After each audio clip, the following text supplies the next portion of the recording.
Okay, what about these lists? People go to this passage and that and see lists of things and then assume they are explicitly itemized lists specifying categories that they can analyze and make doctrine or practice out of, assigning roles to people who fit into these presumed itemized lists.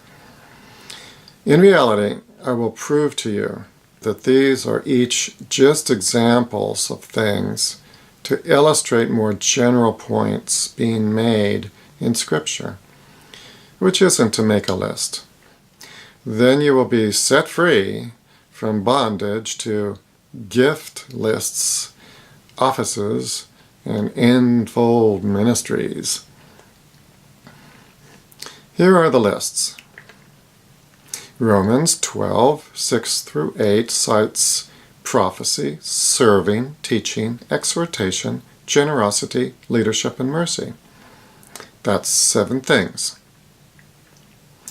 1 Corinthians 12, 8 through 10 cites wisdom, knowledge, faith, remedies, empowerment, prophecy, discernment, tongues, and interpretation. That's 9 things. 1 Corinthians 12:28, same chapter, cites apostles, prophets, teachers, empowerment, remedies, assistance, administration, and tongues. That's 8 things. And it's in the same greater context as the 9 things earlier in the same chapter. 1 Corinthians 12:29, that's the following verse, just saying the same thing in the negative, cites apostles, prophets, teachers, empowerment, remedies, tongues, and interpretation. That's 7 things, and that is the same category as the previous verse. I mean, can the Apostle Paul keep his categories straight from one verse to another? Short-term memory problem? Didn't proofread his letter before sending it out? I mean, if it's an itemized list of prescriptive categories, what are you going to do with this, where he changes the list in one verse? 1 Corinthians 13, 1 through 3 cites tongues, prophecy, faith, generosity, and martyrdom. That's 5 things, and it's the same subject matter as he was talking about a few verses before. Remember, the original scriptures didn't have chapters and verses. Chapters and verses were added in 1560 with the publication of the Geneva Bible. 1 Corinthians 13, 8-9 cites prophecy, tongues, and knowledge. That's 3 things. And that is still in the same category as in the previous verse. Ephesians 2:20 cites apostles and prophets. That's 2 things. Ephesians 4:11 cites apostles, prophets, evangelists, and shepherds, teachers. That's 4 or 5 things.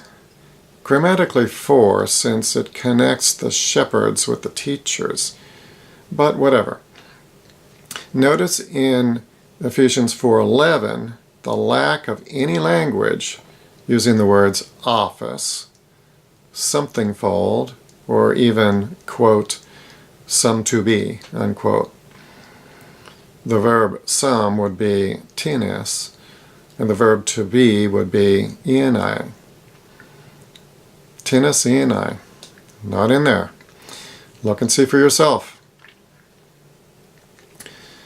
1 Timothy 3, 1 through 13 cites overseers, servants, and women. That's 3 things. Wait a minute. Why aren't the overseers in the Ephesians 4:11 list? Titus 1:5 through 9 cites elders/overseers, closely paralleling 1 Timothy 3:1 through 7, which just says overseers. And then elder women, younger men, and slaves. I wonder why no one includes slaves in their expository teaching about this. 1 Peter 4:10 cites whatever. What? Doesn't the Apostle Peter have a clue compared to the Apostle Paul? I put together a table listing where each thing occurs in each scripture list. There you go. Everything you wanted to know about the lists, cross-referencing the passages with the things. You can see that table probably more easily in my corresponding article, if you're having trouble squinting at this video.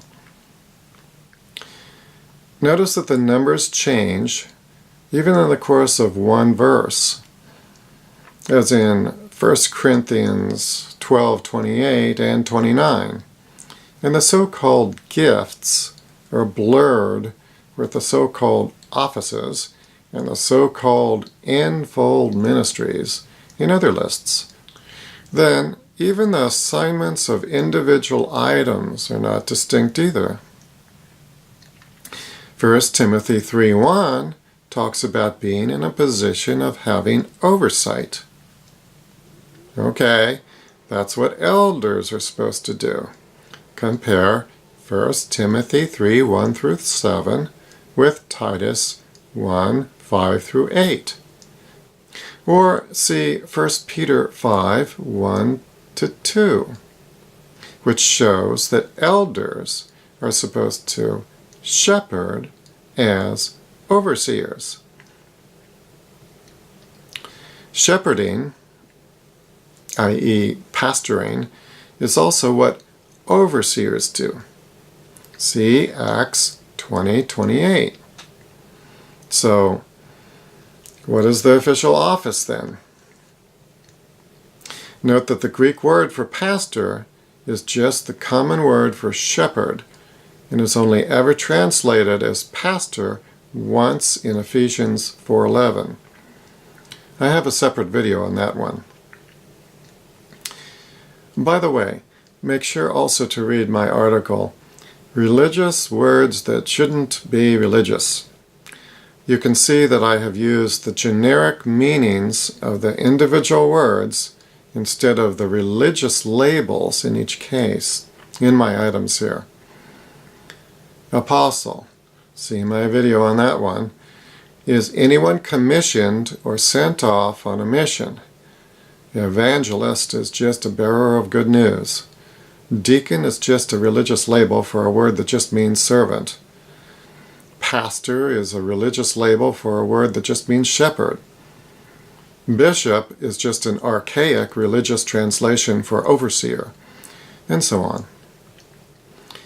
If you are skeptical of my choice of words, look these terms up in a secular, classical Greek dictionary, not a Bible dictionary authored by people with a traditional religious mindset and bias, because the inspired writers of the Bible were not using any of these modern resources.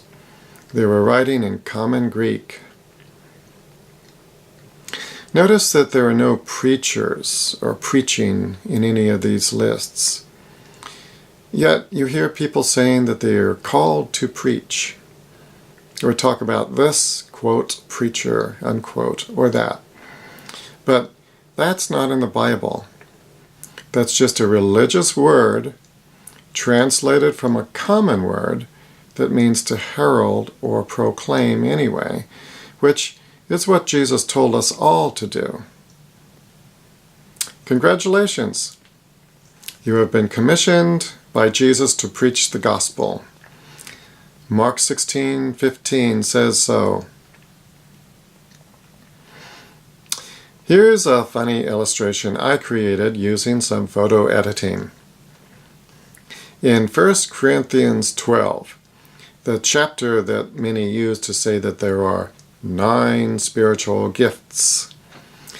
If you think that is an itemized and complete list, then keep reading to verses 14 through 25, where it gives the analogy to the parts of the human body. Itemized there are the feet, the hand, the ear, the eye, the smell, and the head. 6 things. Look at the picture. There's the human body, according to Scripture. Does this mean that the Apostle Paul is saying that the human body is composed of 6 parts? An eye, an ear, the feet, a hand, a nose, and a head? Does the human body look something like this?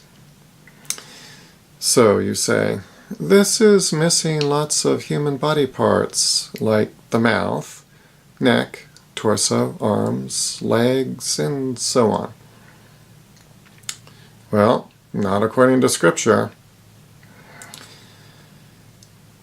Now you can see very clearly that he is not making out an itemized list in any of these instances, but just citing some examples to illustrate whatever the point is that he is making. If I told you that cucumbers, carrots, and green beans are vegetables, whereas apples, oranges, and grapes are fruits, that doesn't mean I am making an exhaustive list of the only 3 vegetables and the only 3 fruits in existence. Nor am I inciting you to argue about whether a tomato is a fruit or a vegetable. So, go back to the Scriptures, read them again in context, and you will understand what he is teaching.